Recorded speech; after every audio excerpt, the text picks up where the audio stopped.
Good afternoon everyone.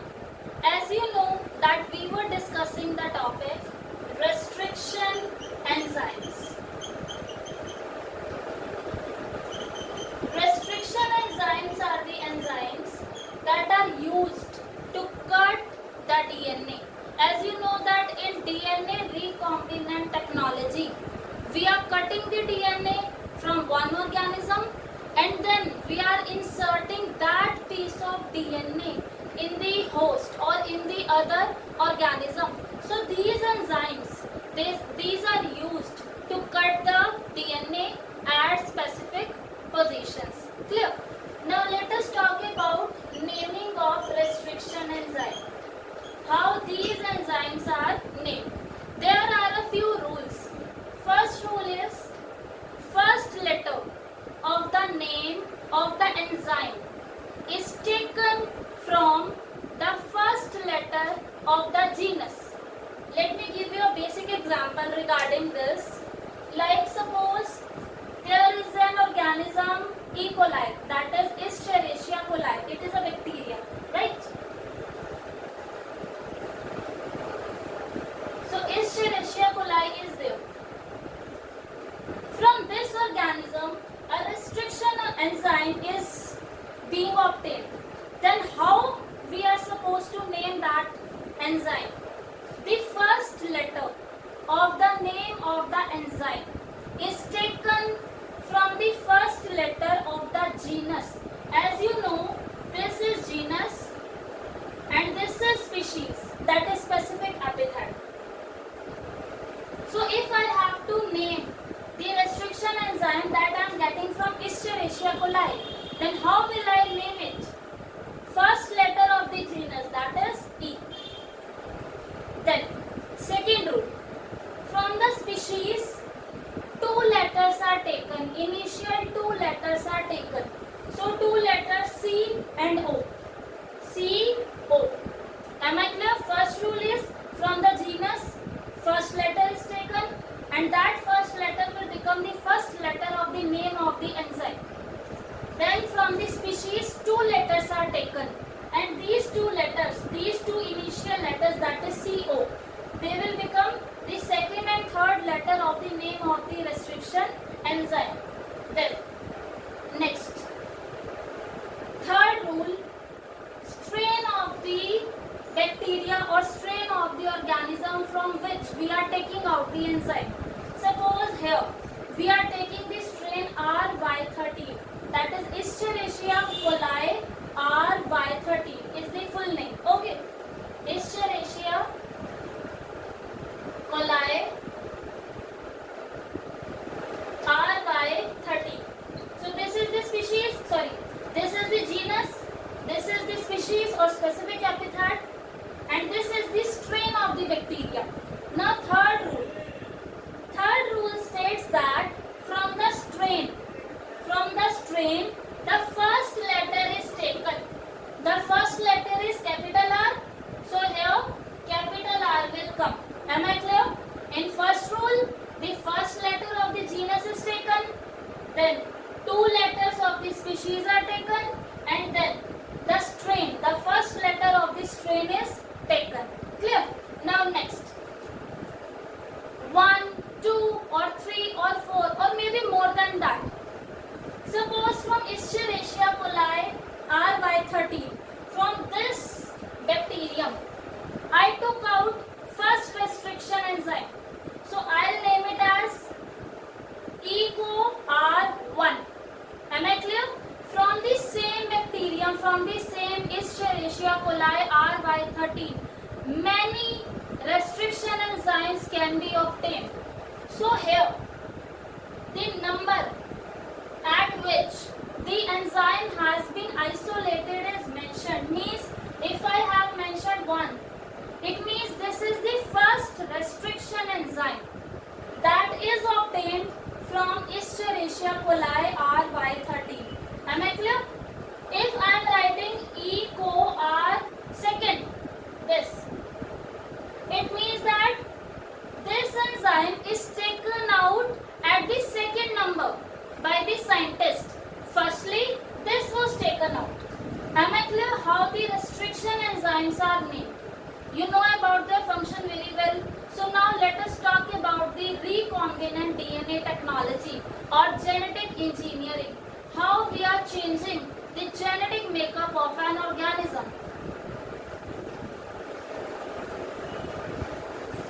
So now recombinant DNA technology.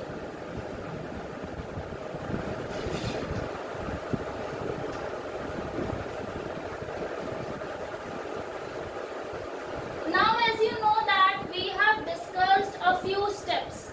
First step was isolation of DNA. This we have done, right? Suppose here I am having one cell. Nucleus, DNA. I want to insert a specific DNA segment of the organism A into the body of the organism B. Suppose here I am making organism B. Let it be any bacteria. Okay. Its DNA is here. I am not making the nucleus, as you know that nuclear membrane is absent in bacteria. So now, our first step is isolation of DNA from organism A. This DNA will be isolated in the first step. So we got the DNA.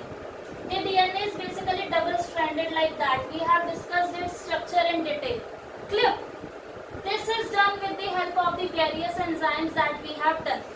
Now, second step is purification of DNA. This also we have done. After taking out the DNA, as you know that this DNA is mixed with the broken proteins, lipids. As you know that we have used enzymes. So those enzymes, they have broken the proteins, lipids and everything. So now this DNA, it is mixed with the macromolecules that are not required. We just want the DNA obviously. So in the second step, this DNA is purified by adding chilled ethanol. When you will add the chilled ethanol in this, then what will happen? The DNA will precipitate out. And with the help of a glass rod, that DNA can be easily separated out. And this process of separating the DNA after the precipitation, after addition of the chilled ethanol, this process is known as spooling. Right? We have done this. Now third step, after obtaining the pure form of DNA. Now we got the pure form of DNA. Clear? Better I should make it like that because your DNA is double-stranded. Now, we got DNA. But we want gene of interest. Suppose I am taking out this DNA for the gene that makes insulin. So I want that particular gene that makes insulin. I don't want the whole DNA obviously. So third step is cutting of the DNA at specific site. Obviously the DNA will be cutted down and then we can obtain our desired gene of interest. So third step is cutting of DNA at specific site, and this is done with the help of restriction enzymes. Till here we have done. Clear? So restriction enzyme will come. It will break the DNA into the fragments. We got the fragments of the DNA. Clear? Now next, after obtaining the fragments of the DNA, the next method is gel electrophoresis. In gel electrophoresis, the most commonly used gel is agarose gel, which is obtained from the red algae. Okay. Gel electrophoresis. After the gel electrophoresis, what will happen? The different fragments of the DNA, they will get separated according to their size. Now we got our gene of interest. Till here we have done. How we got the gene of interest. Now next, what we have to do? That gene of interest, that DNA segment that is having the gene of interest. It has to be inserted into the genome of the organism B. Right? Now from here we have to start. Now, if we want this, then firstly what should we do? Just think. We should make multiple copies of this gene of interest, as each and every experiment is not successful. Okay, we are inserting a small gene of interest in the different cell. There is possibility that we might don't get the result. So now fifth step is make multiple copies of this gene of interest. After that, after making the multiple copies, the gene of interest can be inserted in the organism B. Everything is being done under the microscope. This is at the microscopic level. Clear? So now next step is multiply or increase in the number of copies of gene of interest, and that is done obviously by a process, and that process is polymerase chain reaction. By this reaction, multiple copies of the gene of interest, they are being made. So now let us talk about the PCR in detail. How the gene of interest, how multiple copies are being made.